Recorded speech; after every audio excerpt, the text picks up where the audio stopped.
On va commencer par l'Assemblée nationale. Le président de l'Assemblée nationale avoue à Denis Mbo. Ça, c'est ce que nous lit Tribune, le journal du groupe Téléga. Ce sont les propos. On dit Wah Feigne. La justice bloque notre projet. La justice. Nous allons les effacer. Le mot effacer revient. Parce que nous, à l'école primaire, on parlait d'effaceur.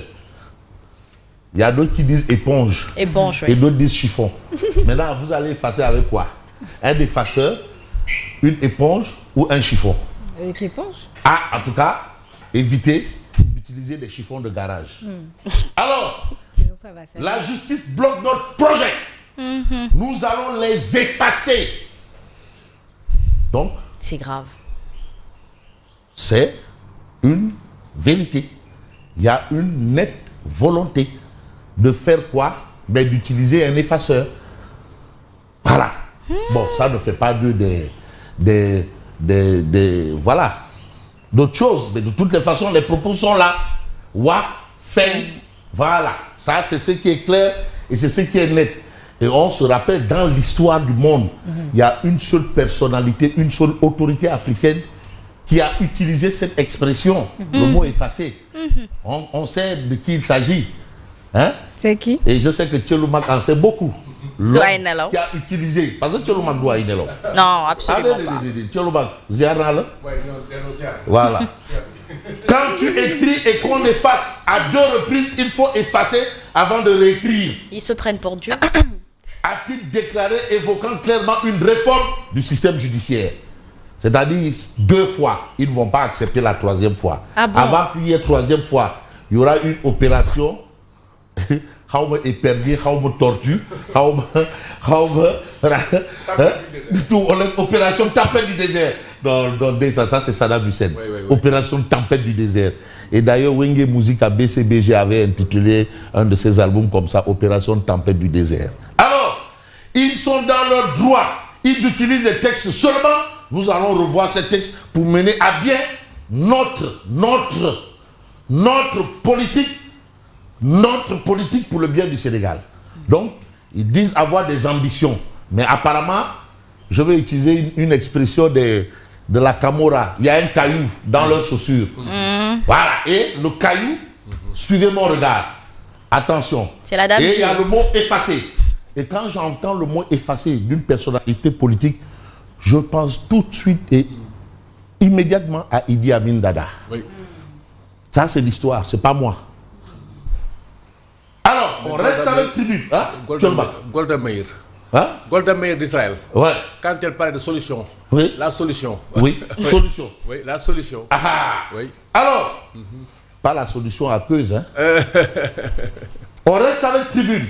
Asma. Oui. Non, il faut. C'est que nous sommes à un moment fatidique. Oui, de l'histoire. Il faut adopter une posture. Vous savez, c'est laquelle? Laquelle?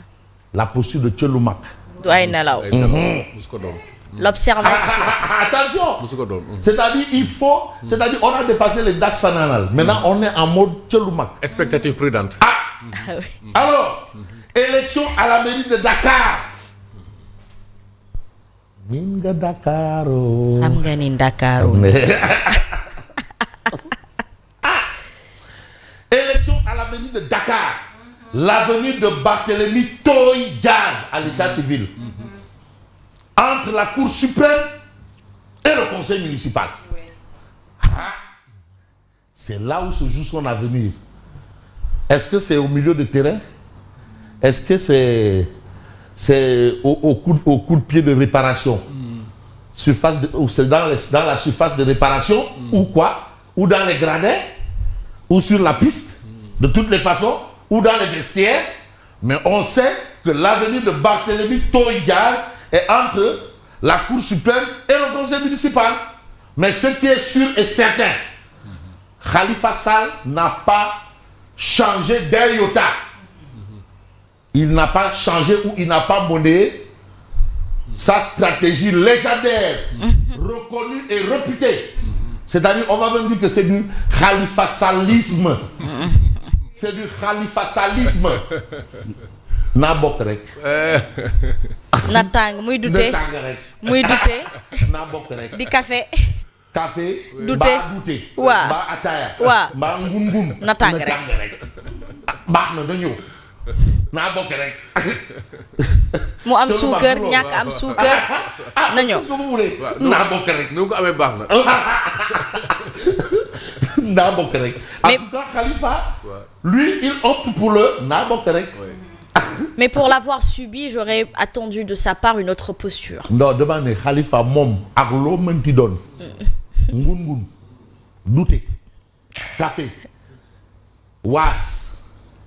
na tàng En tout rek. cas, aller à ces élections, c'est légitimer une forfaiture. C'est vrai. mais waa mais ak lu mënti doon. na tàng rek. naa bokk rek. en tout cas Khalifa Sall choisit Ngoné Mbengue. donc Khalifa Sall ira aux élections. taxawu Sénégal. Aux Sénégalais, on a Casamance une interrogation. Arrestation du porte-parole du MFDC. Mais l'information verrouillée par la présidence, c'est une interrogation. Interrogation. Vous avez aussi l'ami personnel et personnifié de Asma Babacar. Sabotage Non, et c'est Babacar Ngaye. Ngaraf, Babacar Ngaye. sabotage et curage des cadeaux d'évacuation. Mais vous avez Naïler qui interpelle le procureur et le ministre de l'Assainissement. Ndox mi bëri na. Parce que quand même, quelqu'un qui a l'habitude de manger cola rouge, c'est pas dents jaunes qui va l'effrayer. C'est pas possible. Non, non. Hein? C'est ça. Quand on a dit à la chèvre d'aller appeler les populations pendant que la princesse était en train de mourir, Oui. la chèvre a dit c'est pas mon problème. Mais le jour des funérailles, on a immolé la chèvre. Finalement, hein. Le jour des funérailles. Oui, Hein? oui. Voilà. Alors, Neyner interpelle le procureur et le ministre de l'Assainissement. On va évoluer avec un autre journal qui parle également de la même actualité. L'actualité, c'est Sud Quotidien. Élection du nouveau maire de la ville de Dakar ce lundi, 25 août. Entre incertitude et éclatement de Tahaou. Voilà ce que retient la rédaction de Sud Quotidien. Vous avez Barthélémy Toïgas qui avertit. Ceux qui seront à la mairie pour une élection sont dans l'illégalité. Et aujourd'hui, Khalifa Ababakar Sall et Tahaou officialisent le choix de Ngoné Mbengue, donc Nabokrek. Le juge des référés en audience sur la requête de suspension du scrutin. Ah. Parce que l'élection c'est à 10h et le juge des référés c'est à 9h. Ndaoulou ou le Ndaoulou? C'est un bras de fer entre la municipalité et la justice. De toutes les façons, bras de fer ou bras de bois ou bras de caoutchouc. Vous avez Walf Quotidien qui parle de l'élection du maire de la ville de Dakar. Tahaou divisé, Pastef à l'affût. La mise en garde de Barth, parce que aussi Pastef est là et à l'affût. C'est ce qu'on dit en politique, les erreurs se payent cash. Et dans d'autres choses, on dit erreur for mout, n'a corrigé dans for ndos. C'est-à-dire le ndos, c'est celui qui est intelligent. Oui. Le mout, c'est celui qui ne comprend rien. Erreur for mout, n'a corrigé dans for ndos. Voilà. Alors vous avez cette situation. Situation oblige, on va évoquer le quotidien. Le quotidien, succession à la mairie de Dakar. Khalifa, Barth, la guerre froide. Khalifa, Barth, la guerre froide. Leur divergence sur le maintien de l'élection ce matin. C'est un fait. Barth, je ne peux pas saisir la justice et parler de candidature. Il faut quand même être conséquent. J'ai saisi la justice et je vais encore parler de candidature. En tout cas, Khalifa Sall n'a pas correct. Voilà. Même si c'est une élection pour être délégué du marché Ngelo, il va dire n'a pas correct. Marché Ngelo, n'a pas correct. Même pour être le responsable de Robinet Lazara, n'a pas correct. Aïe, ouais. De toute façon, n'a pas correct. Alors, entre la Cour suprême et la mairie, lundi de jazz à Dakar. Vous avez crise SECSNA. Les travailleurs écrivent à Sonko. Un cas et 25 contacts identifiés. Ça s'appelle encore comment? La grippe. Le box. Je sais pas. Le truc, hein? Variole de singe. La variole de singe. Ah bon, hein? Sous haute surveillance. Attention. Oui. Professeur Seydi. Ah oui. L'observateur Lobs nous parle encore de ce cas. Arrêté le 20 août à Boulogne. Le film de la traque de Hamidou Djiba, porte-parole du MFDC. Voilà un peu l'observateur L'Obs fait l'économie de ce sujet. Mais au sujet de la mairie de Dakar, forfaiture ou légalité, la bataille pour la mairie de Dakar explose. Barth monte au credo, la Cour suprême en alerte. Polémique, tension et avertissement avant l'élection. Donc ce ne sera pas une, je veux dire, mince affaire. Et dans l'affaire, vous avez enquête qui nous dit que Sonacos SA, c'est comme qui dirait une société Ndemsial. Yes, Sonacos SA, qui disait pouvoir acheter 300 000 tonnes. Finalement, elle a acheté combien? Bilay, voilà. Non, Habib Cham Kopega. C'est-à-dire, Habib a tellement envoyé des bouées de sauvetage. Il a envoyé toutes les bouées de sauvetage ont fini dans chez Mbossé. Chez Mbossé de Kaourak. Tout. Habib Cham. C'est-à-dire, il a tout fait pour essayer de sauver les meubles. Bilay. Même Taïba Gassel lui a dit Habib. Il a dit ouais. La vérité finit toujours par. Oui, mais il faut remettre votre entretien. Ah, ouais, oui, il faudrait. Ouais, parce que c'est important. Ça, c'est important, c'est pas plus. Comme hier avec la Sénélec. Ouais. Vraiment. Ah oui, il faut, c'est ça. Les signaux au rouge. Oui. Est-ce que c'est du rouge vif ou du rouge sang? Oui. En tout cas, vous avez Ahmad Dansokho. Oui. Hommage à Dansokho. Oui. Ça m'aurait surpris que l'enquête n'en parle pas. Bien sûr, et je sais pourquoi. Pour des raisons évidentes, oui. Parce que Dansokho est mort le jour de ma naissance. Hein. Ah oui, 23 août. Et Dansokho, contrairement, il n'a pas été enterré à Kédougou. Saint-Louis. Oui. Mais en guise de fidélité à Mathéo Fall. Mathéo Fall, un de ses fidèles compagnons, Mathéo Fall. Ah oui, attention. Et j'ai vraiment aimé l'hommage rendu à Dansokho par le professeur titulaire Marie-Théo Niane. Ah oui, machallah. Ça, c'est les gens qui ont fait la clandestinité.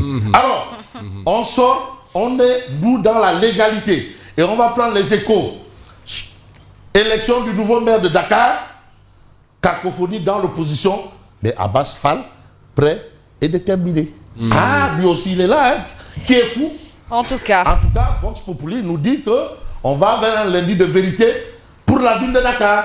Barth appelle au boycott en entendant le verdict de la Cour suprême. Une information venant de Tivaouane. Tivaouane. Voilà. Parce qu'actuellement, Jack Bauer, il a sorti son plus grand djalabé. Son meilleur crous, son meilleur sigada. Ça tout. Compati, c'est une Mansour si. Limousine mom amoureux. Tivaouane bannit le Mumbai. Ouais. Donc, ni excès, ni extravagance, ni modalité, ni parade. Wak di mom, wak deug yalla, bo xolé ba ci biir, wak di am na borom. Ah borom bi mom xawma mba est-ce que borom ni mom le c'est pas un promoteur de lambe ou pas? De toutes les façons, Khalifa Sall lui dit na bok rek. Merci beaucoup à vous Fabrice Nguema.